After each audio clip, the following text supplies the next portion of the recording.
All right, continuing on our Unit 2 on classifying organisms.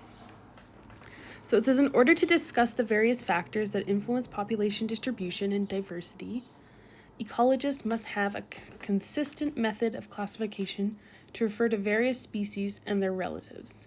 Taxonomy is the practice of classifying living things. So in order to understand, I guess, different species, we need to be able to sort of classify them and put them into categories, basically so that we can be like, oh, if this animal's similar to this, then they probably have similar characteristics.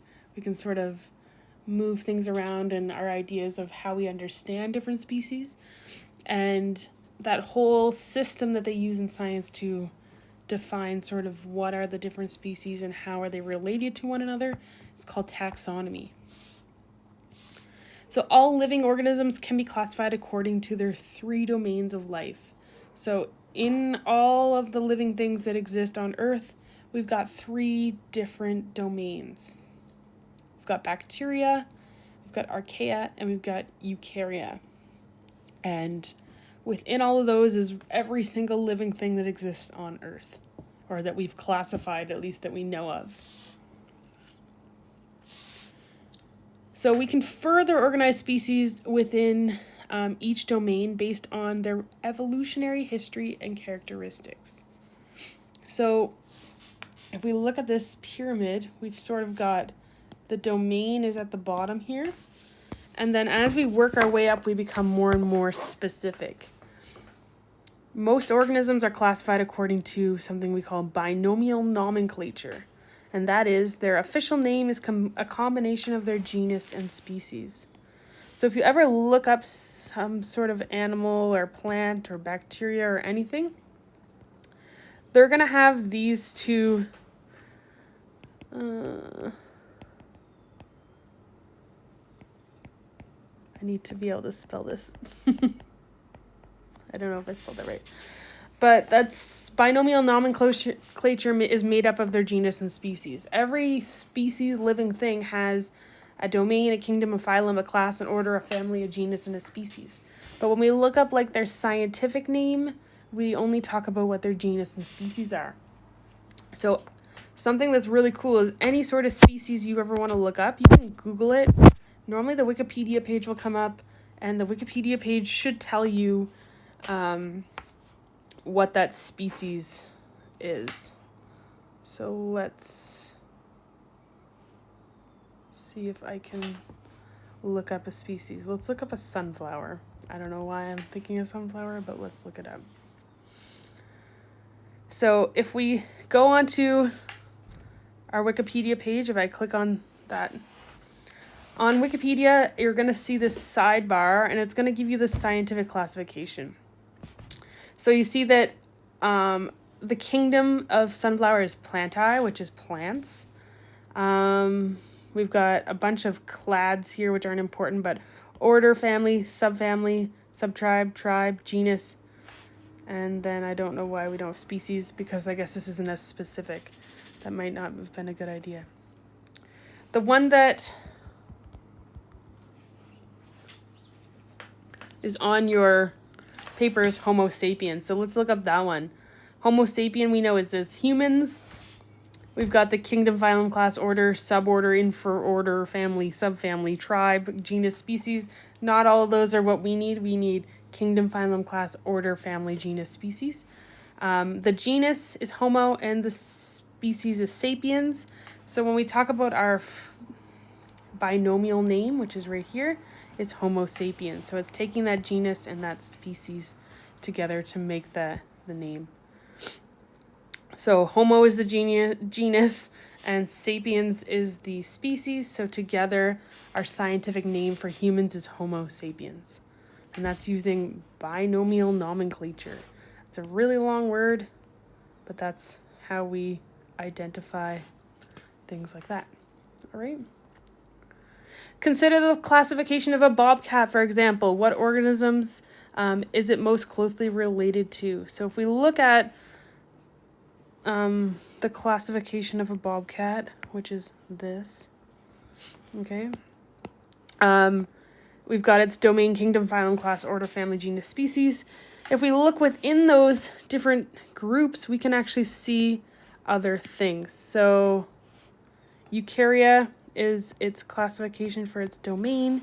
Within Eukarya, there's mushrooms, pine trees, earthworms, starfish, frogs, cougars, like just giving you some examples. Then in the kingdom of Animalia, so all animals are in the Animalia kingdom. Phylum is Chordata, that means you have a spinal cord, so any species that has a spinal cord. Then the class is Mammalia, that means it's a mammal.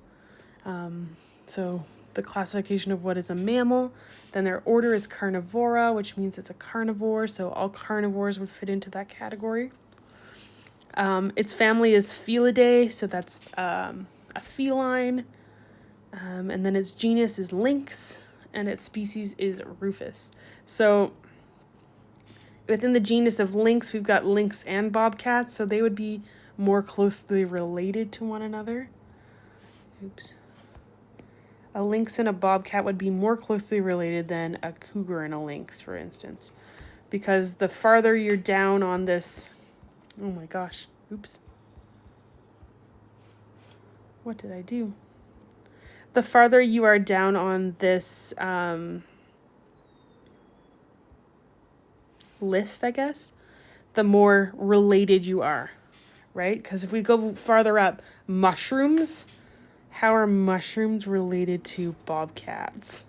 Not related at all. Like, I mean, they are related because they're in the same domain, but there's a whole lot more stuff that are more related. Like, a lynx and a bobcat are more related than a horse and a cougar. Okay, so just as you go down, it becomes more related. I'm going to write that.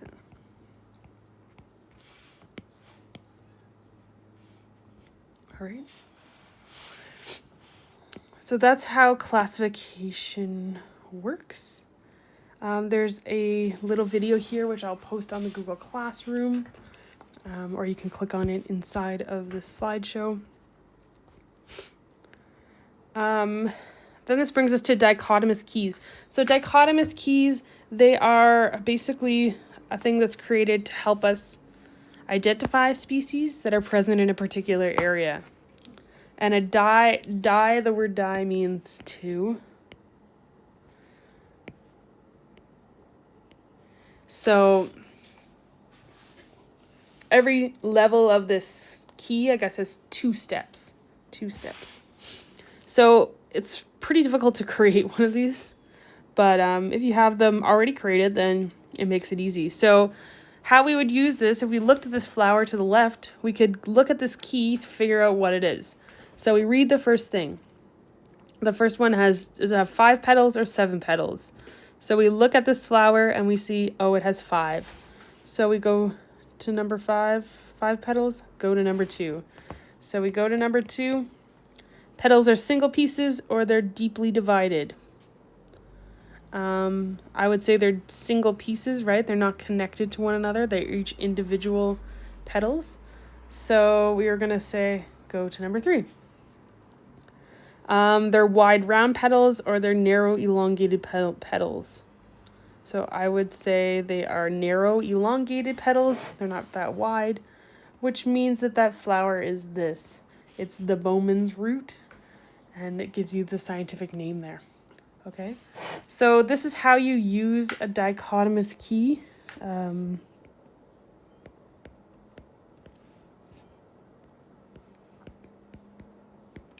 I don't know.